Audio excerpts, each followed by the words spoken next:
Spring. The city has allowed us to facilitate a Little League for 60 years now. I missed one of the city council meetings where they asked if we were using field number one, which the answer was yes, and there the city council was told no. Sometimes twice, 2 teams a night will use it for practice. We fix our own fields, we maintain our fields during the season, we fix our mounds, do everything. And our volunteers do that. And in order to get the coaches to help volunteer, we give them practice time on the practice field. So by taking that away, we're going to struggle to get people to help us work on our fields, our volunteers.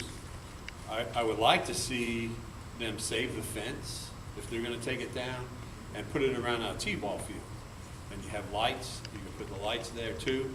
On your way home, drive down Glenbrook. Our park is pitch dark. Last week we got broke into. They stole our PA systems. They stole some mechanical stuff. They took our keys from our 2 tractors. They took our whole ring of keys. We had to relock everything. There usually isn't crime in the park, but about every year or 2 we get broke into and lose thousands of dollars worth of stuff. I like the city wanting to spend $6 million fixing the recreation center for those 10 kids that play basketball. But we have thousands of kids that go through our baseball league, and then nothing's being done over there. We don't have enough parking for ourselves. Never mind put a skate park and a dog park. And then, you know, if you try widening the road, you forget it. We have no room now for parking. I would just like to see, I know I saw people earlier, they may have left, I'd like to see equal amenities. If you're going to fix the park, you know, we have a 60-year-old building that we call a concession and a storage unit that we're constantly getting broke into, constantly people stealing stuff out of our sheds because there's no lights. Now, North Garland has lights on every pole that shine at night, okay, at Holford Park, but not here in South Garland. I just hope that the city will help us as well as the couple of kids that play basketball and the dogs.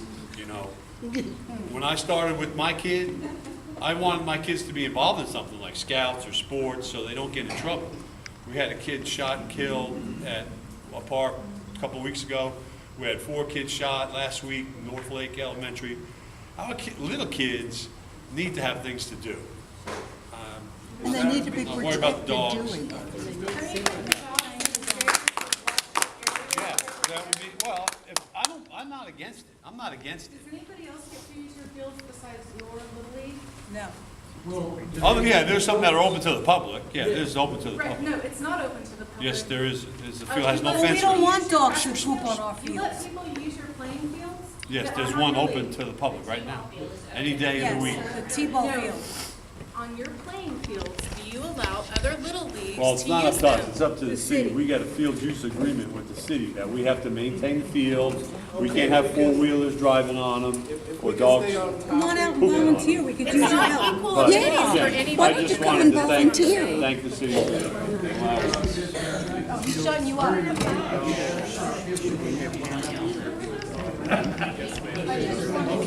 Hi, guys. One meeting. Thank you. Okay, I just wanted to have a few comments on some of your studies there. The study that you did on the traffic in that 2-week period, there was no baseball going on, there was no football going on, there was no tennis, no sporting around. So your traffic in that area was wrong. It's going to be much higher when you've got baseball and you've got football, because we do play baseball at the same time in the fall. That study came from the Every Park Association said, can you have this study the next 2 weeks? And we said, sure, we're happy to do another. Okay, well, you have to do it when the fields are full, when everybody is out there, that We're place happy is to do packed. another. The other one was the sound study. You need to do a sound study when there's dogs, when there's skating, when there's baseball, when there's football, when there's kids running and screaming all through that park and play out there, and basketball and the tennis courts. And then the other thing I thought is, if you've got 3 sites at Central Park, why are you cramming both things in one spot? Why, if you've got 3 sites, put the dog park on site 1, put the the skate park at site two. Yeah, why are you bringing everything in one spot? Well, 10.9 acres is actually a pretty big area, considering the skate park only needs one of the 10.9. We're looking at 2 to 3 acres for the dog park. And so, looking cumulatively, around 4 acres within a 10-acre site is not necessarily cramming it in. It's more just trying to find a right way of putting it. You know, you have dogs, and you have kids playing, you've got skaters, and then you have dogs, and then the dogs get agitated when they see the kids running or the kids skating. I just think you're setting yourselves up for, I think you're setting yourself up for a lawsuit somewhere or failure, because you're gonna have, the one thing that aggravates my dog is when there's balls. Well, she goes crazy for balls, she goes crazy when you're on the bicycle. I mean, I think it's just, you're opening up a can of worms. You put it. It's not gonna be a fun park for the dogs and their parents.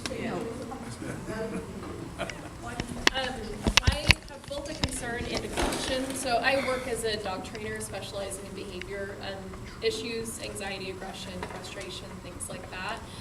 The proximity of the dog park and the skate park would be a major, major concern to me. It was actually interesting that you mentioned Louisville Dog Park, that railroad dog park. When I was first studying aggression, frustration, so a lot of these behavior specialties or issues, that was one of the main places that I went to study frustrated, aggressive body language, because those dogs practiced seeing the skaters at a distance, running the fence line over and over and over again. And so it builds behavior issues in the dogs where, while they might not be expressed in the dog park or in that specific area, would be a danger for the community. So not only for the dog, but also for the skaters, for kids who are skating, people on bicycles. So it seems like, especially if there's any proximity, any close proximity between that dog park and that skate park, it would set you up for a lot of safety issues, not only in this area, but also in the city in general.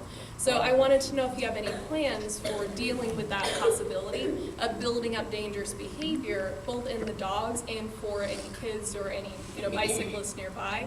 If there's any plans for any visual barriers, any greater proximity between the parks to prevent that issue from developing. Yes, and I'm glad you brought that up, because Louisville specifically shares a fence between the dog area and the skate park area, and so there is a direct relationship between those two uses. And what we plan on doing is providing a buffer between those two uses. So that will be a vegetative buffer, visual screening, and so there will be a separation between those, identifying that as an issue.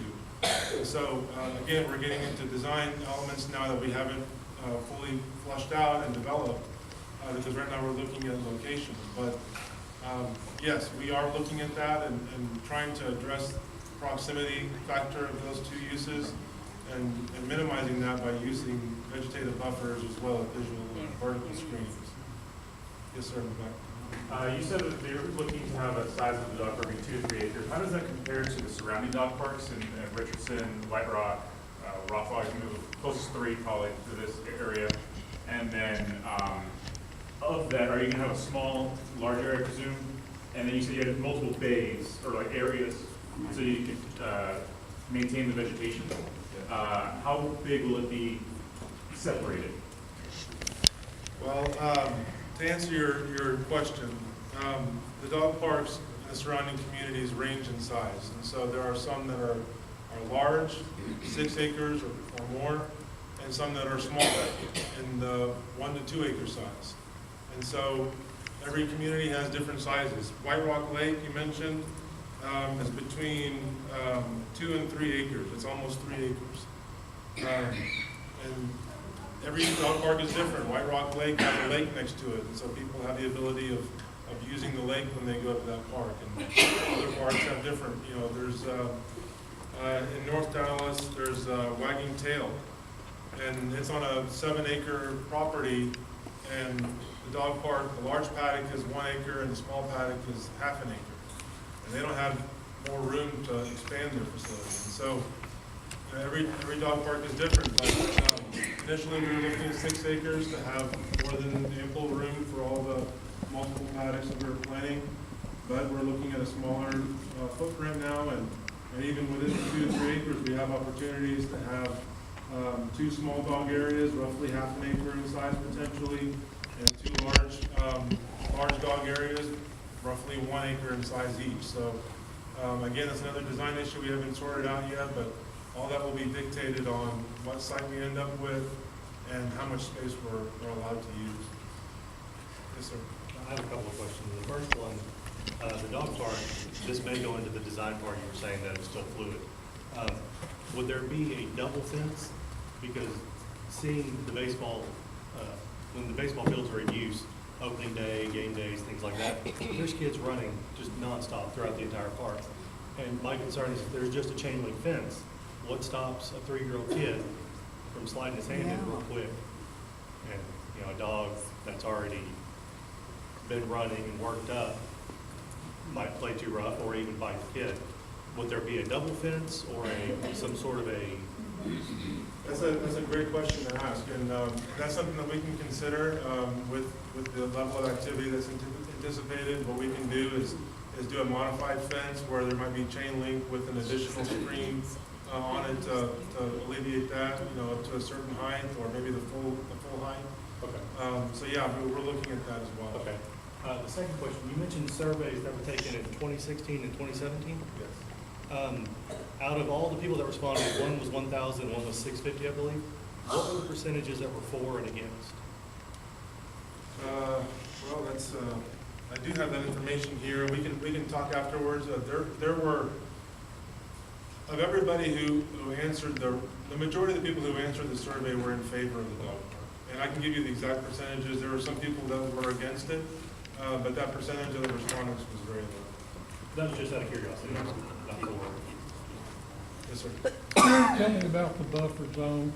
There are about a dozen houses, as you know, here on that, or butt up to Avenue H, and it looks like that purple line goes right down our property line.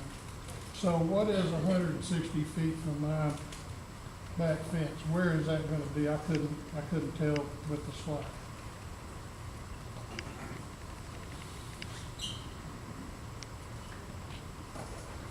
That line is roughly this area right here. So you can see. About the pitcher's mound. Sorry? About the pitcher's mound at the ballpark. Yes. The tennis courts are right here, so it kind of bisects the tennis courts. Okay. So I have another question about Avenue H. It's in pretty bad shape as a paved road right now. So what's gonna happen along Avenue H? You mentioned about, are y'all gonna put some more parking through there, or what all's gonna happen? Well, we've identified Central Park as part of our phasing program for repaving and park roads and parking lots. So right now we're addressing Winders Park, Soccer Complex, and Audubon Park in front of the rec center. And Central Park is within our phasing plan in the next couple of years to identify Park Road along Avenue H all the way up to right up here actually, and targeting parking lots. So in other words, initially, nothing's gonna Right, happen to so we Avenue would H. build that beautiful thing, and that big skate park and dog park, and still have that crappy road down there. Well, where I'm going with that question is I mean, most of us have access to our backyards. Is any of that development going to prohibit that in the future? It's not, no. And the Park Road will be developed after the strategy is to develop the Park Road, repave the Park Road, and parking lot after the development, construction traffic or any anticipated traffic. Yes, sir. Question regarding feasibility of location of these. What is the time frame of developing Tucker? I understand that there's a sign out there and there's going to be a baseball complex out there. What is the time frame of the development of that? We are identifying Tuckerville, our Parks Master Plan. We're about to start the Parks Master Plan process and can identify priorities within our park system and how to allocate funds based on public input and various ways of prioritizing our funding. So we'll be looking at that in the coming year to see where that falls in our priorities among the other things that we consider. So we don't know when that's going to happen. We don't know when they're going to start. When you're going to start developing Tuckerville. Yeah, you're probably at least a year out for that development even to start having a conversation. We need to do a new parks master plan so we can have a better conversation with you about what's actually going in Tuckerville. Yeah, I know there's been previous conversations about it being more of a sports complex and that, and we need to figure out where things need to go in. So you're about a year out from anything happening because we need to have that first. Okay, so my question is that you have this raw piece of land out there that has no infrastructure, that y'all are gonna be developing 3-5 years down the road, okay? It's not like any of this has been in a hurry until just recently, okay, by the city council. You know, the skate park, 14 years in the works. I understand that there was some, you know, we'll put it on the sideline because of the economy, things like that. But really, who remembered it, you know, until, you know, within the last year? So if you're gonna develop it, why not take the time to look at all of this land, and there's quite a bit of land in Tuckerville, that you can take a dog park and or a skate park and put it where it was originally identified the best place for it to begin with. And then incorporate the infrastructure for that park as a whole to include the dog park and the skate park. That makes sense. That's I mean, let's stop